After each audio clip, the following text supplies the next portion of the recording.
Gary, I don't know if you want to, Gary Zukav, I don't know if you want to add any of your thoughts here. Very welcome if you would like to. Thank you, Susan. This has been so stimulating to me. I've listened intently to all of the speakers. What I suggested and what I suggest is not a theory or a concept or a hypothesis. It's not ever going to appear in a journal with a model, because I'm looking at inner. I love some of the things that you just said about sacred masculine, sacred feminine. What I'm suggesting is that in my experience, there exists within the old consciousness an uncrossable, unclimbable barrier between in here and out there.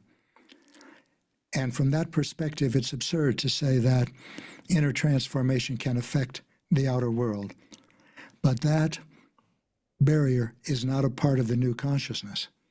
The inner world and the outer world are not different. These two are not two, they are one.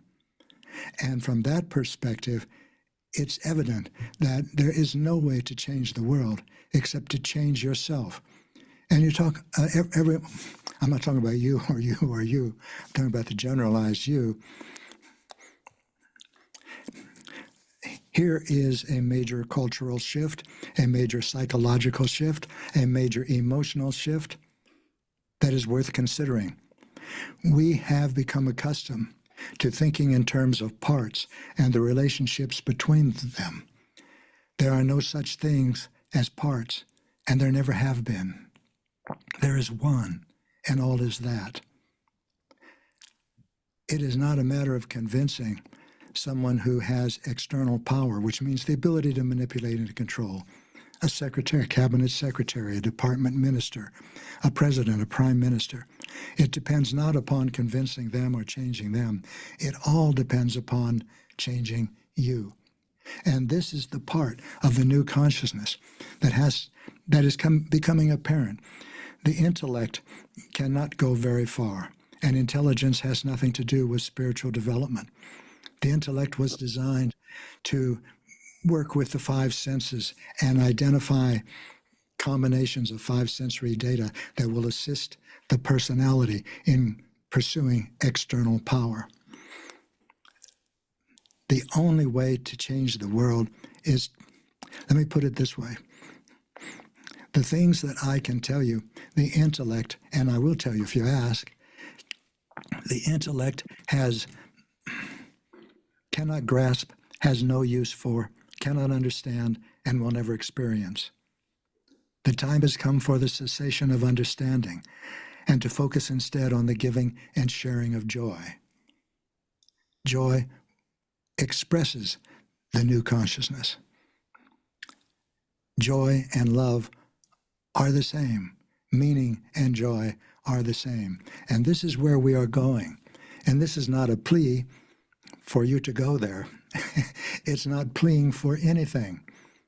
It is a matter of looking at yourself and letting your life guide you, because it's always guiding you in the direction of love. It will always take you to the need to make a decision.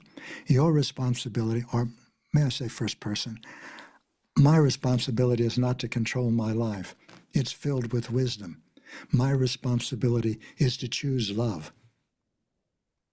And that is a challenge, because frightened parts of my personality are magnetically attractive, rigid, and righteous. But there is no alternative. But I'm suggesting this from the limited perspective of of what I'm able to experience as this incarnation of Gary Zukav. And it's quite small, but it's wonderfully pleasing to me. And this is what I share with you. This is the future toward which we are all moving. This is the great shift in human consciousness. Right now, the headline is from five sensory to multisensory. But beyond that lies another phase of human evolution, the universal human. And beyond that lies awareness without a single focal point, as a way to say that. The universal human is the last step in the evolution of human. And we are all moving in that direction. And there's no right or wrong way to what you do. If you choose to act with fear, it will create destructive and unconscious consequences. But there will always be learning in them. If you choose to act with love, you will create the opposite. But you will not be rewarded for doing one and punished for doing the other. There is, in all cases, learning, and that is the Earth School. And I hope this is helpful.